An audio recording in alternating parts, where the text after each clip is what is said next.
All right, let's get this party started. With no further ado, there goes the Son of God. Let's get things situated.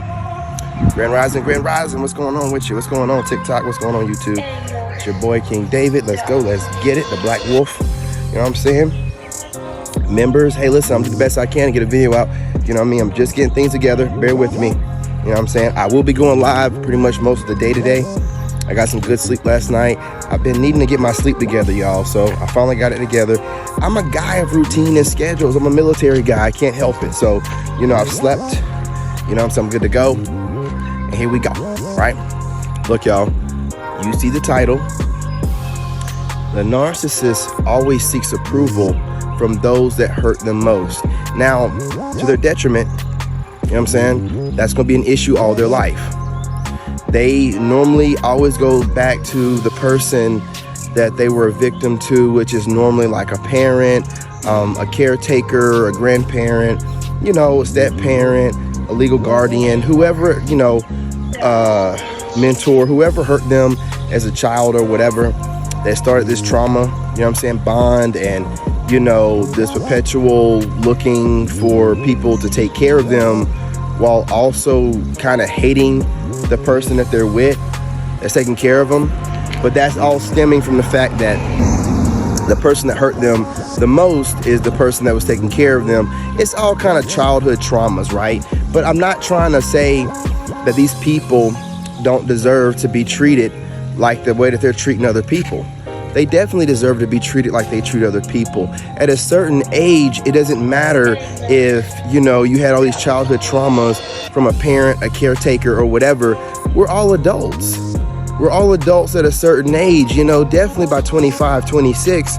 So if you're in your 30s, I don't care if you're 31, 32, or 33, you're old enough to be held accountable for the way that you're treating other people, you know what I'm saying, after this parent, caretaker, or whatever, you know, traumatized you.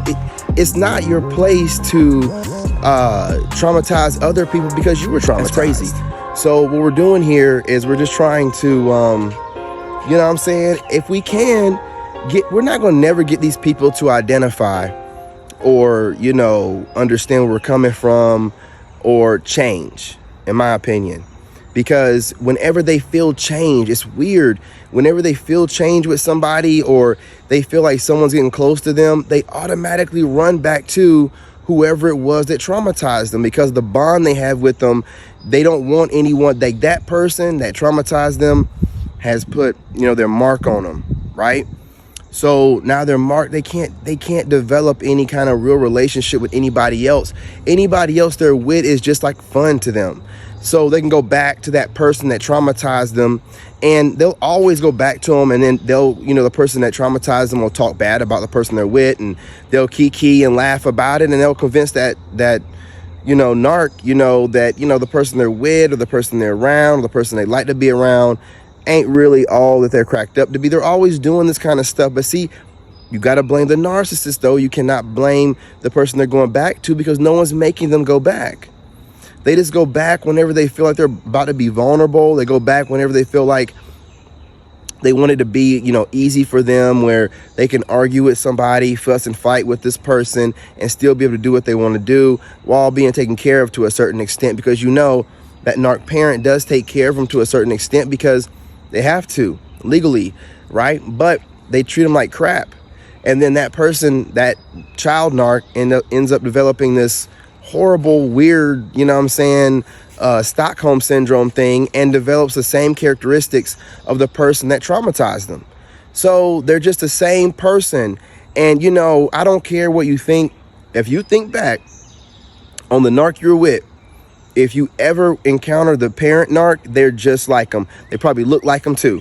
They're just like them. The same. And see, I had multiple warnings about mine. I seen the wickedness in the mother. I seen the wickedness in her, you know, eyes going black and the slanting of her eyebrows, like when she gets upset and the mask falls off. But I just thought that she wasn't like her, but that was me. You know what I'm saying? Wishing for the best. While I had all the signs in the world that she was just like her mother. I had all the signs in the world. They do put a crazy mask on for the person they're with. They don't show that side of them that's super wicked. I mean, we got in arguments or things like that, but you never really see that wicked side of them. They hide that until the final breakup. When they know that they're not going to come back, then you see the real them. Then you see who she was around, who she was talking about you around, how she was talking about you around those people, you know, and it makes sense why they hate you so much. It's like, oh, wow. You know, because they'll say the things they've been wanting to say, because these people are super toxic. So anytime they get into an argument, they want to spill all this toxic stuff out. Just say whatever and then try to apologize their way out of it. Or when their ego gets really big, they don't even want to apologize. They just want you to forget about it. Like, oh, let's just move on. Like, they just want to be able to do that because they do that with their parent. The parent that they do that with their parent. The parent and that child are arguing and screaming, but they make up because they're parent and child. Now, the relationship they have with their parent is really inappropriate. You know what I'm saying? In a lot of different ways, you know, pretty sick, you know, but I ain't gonna speak on that kind of stuff. Ain't got nothing to do with me. You know what I mean? I'm just glad I got out of it. I'm glad that I have no parts of that situation anymore. I ain't got to deal with neither one of them. You know what I'm saying? That's a blessing in disguise. It really is, because it's a weird situation where, you know, when you're with them, that they're going to get counsel from other people, which is strange, because if you're getting counsel from other people, you're never using your own moral compass. And how do we know that that person that they're going to get counsel from isn't compromised? And you know that most of the people that they hang around don't like you. Most people that hang around narcissists are their flying monkeys and whatnot. They don't want that narcissist to make a new relationship with anybody. Period, point blank. And your light is so bright, every one of them can see it. So a narcissist don't want to be outshined. You know what I'm saying? That's one of the reasons why they end up developing hate for you. In the beginning, it's all admiration. They look up to you. Once they feel like they learn a few things from you, that admiration turns to envy, you know what I'm saying, and hate real quick.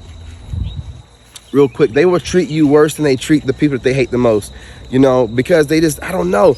That's why I'm saying a lot of times when a narc does a reverse discard, a narcissist always tries to make it seem like the empath or whatever just like left them and didn't. No, the narc did a reverse discard. You know what I'm saying? So they had already got a new person lined up.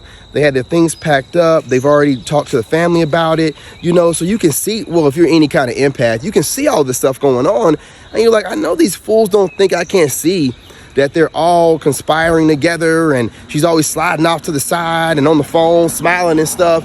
You think you're going to fool me into thinking you ain't got a whole situation where, man, I caught this person one time before, you know, we finally, you know, got all our stuff separated, and she drove to Maryland and I stayed in South Carolina. She was walking the dogs, you know what I'm saying, before she got ready to leave, and she was playing on her phone, and she was smiling so hard. The smile, she was talking to somebody, whoever she was, you know, her lover or whatever, but she was around the backside. She didn't know I was looking out the window. She was smiling. I hadn't seen that woman smile like that in years. I ain't seen that woman smile like that since before her baby father died. Like, I have not seen that woman smile like that in a long, like, that smile was like, yo, this chick is in love with somebody else, and that person saying some good stuff on the phone. But it's crazy like that. But I caught it right before she got in the rest of her stuff. Like I told y'all before, I had one AirPod Pro. She had her own set, and she stole that to give it to her lover. You know what I'm saying? Like, that's how diabolical they are. Like, she's like, nah, I ain't gonna leave you nothing. And I let her take everything. Because that material stuff, I always get it back. I'm super blessed by God, especially when it comes to money and material stuff. So I don't worry about it. But when you're broke, you've never had nothing, and you know that you're about to go somewhere where you're not gonna have nothing, and apparently whoever she's with, she has to put on a show, you know, that she has all this stuff and she can give them all this stuff.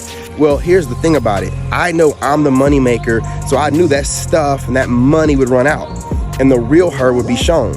And then they got to deal with all of that, and it's going to all fall apart, right? I didn't put on no show. I went ahead and went from, you know, rags to riches, you know what I'm saying? And I knew that my testimony would be the trailblazing story that gets me where I need to be at as far as, you know, finances, riches, and fame. So while all this stuff that she was doing to try to destroy me, in the back of my mind, God was like, this is going to make one hell of a story. This is going to make one hell of a movie. So all this stuff that's been going on while she's been trying to destroy me and thinks she's winning, in the back of my mind, I'm like, this is all going to the movie. This is all going to part of my story. It's all going to be said whenever I go on whatever talk shows I go on to or whatever I do. All this crazy stuff she's doing, and I'm doing nothing back to her to show the power of God. I'm not doing nothing back to her, the people she sent. Because what she does is she's a victim mentality person. She goes and gets people upset and make them turn on people that they don't even know, which they're idiots for doing in the first place. And then she sits back and let other people do stuff for her, and they laugh and kiki and, oh, look at him, he looks, yeah, your grandpa, husband, all this all weird stuff. Like she's only 7 years younger than me, man, and we're both in our 30s, so I look younger too. But that's just the way these goofies are, right? It's all about that kind of stuff. They really do hate you. But their hate for you is the way they show love. It's weird, but they really do dislike you. It's everything about you. It's your light. You know what I'm saying? It's the way that God works everything out for you. It's the way you never have to compromise yourself to get what you want. Never. And they have to compromise themselves all the time. That's all they do, right? They got to compromise themselves so much. They're like drunk all the time, you know what I'm saying?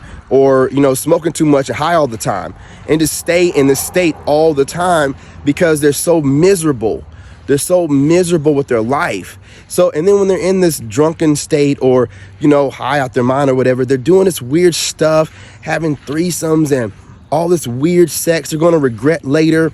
You know what I'm saying? Messing around and getting STDs and stuff, doing a lot of stupid stuff while they're intoxicated or under the influence that they're going to regret. But they're doing that because they don't want to think about, their life and how miserable they are from all the memories and the traumas they've never gotten over. So they got all these different soul attachments and trauma bonds, with different people, soulmates with different people. An inappropriate, weird relationship with their parent. Super weird, super weird. They don't know what to do. You know what I'm saying? So trying to destroy you, this pure person that hasn't seemed like they've done anything wrong to anybody.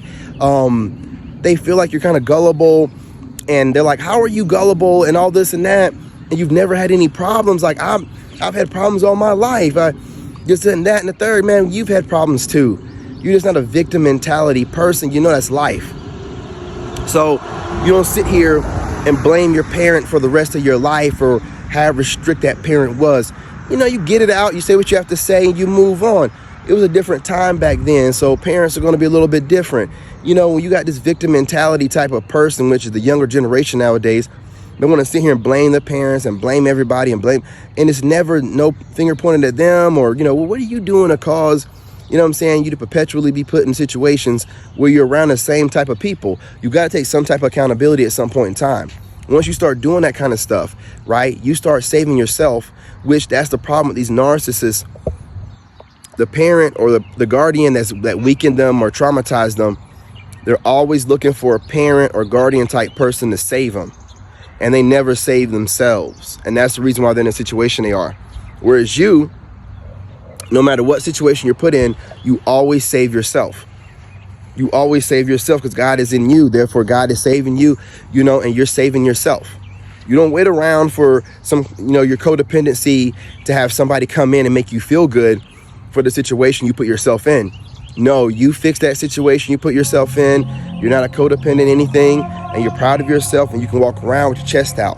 You know what I'm saying? And be proud of what you do and how you move. You didn't wait on someone to come and save you. You didn't compromise yourself for that. Because once you start compromising yourself, you start doing stuff low vibrational. Because one compromise leads to another. Then you start, thinking less of yourself. And next thing you know, you done a lot of stupid stuff, accumulated a lot of bodies. You've done sat here and just, gang stalked and tried to traumatize somebody that's an ex of yours for no reason, for sheer entertainment. Only did it for entertaining the people they're around.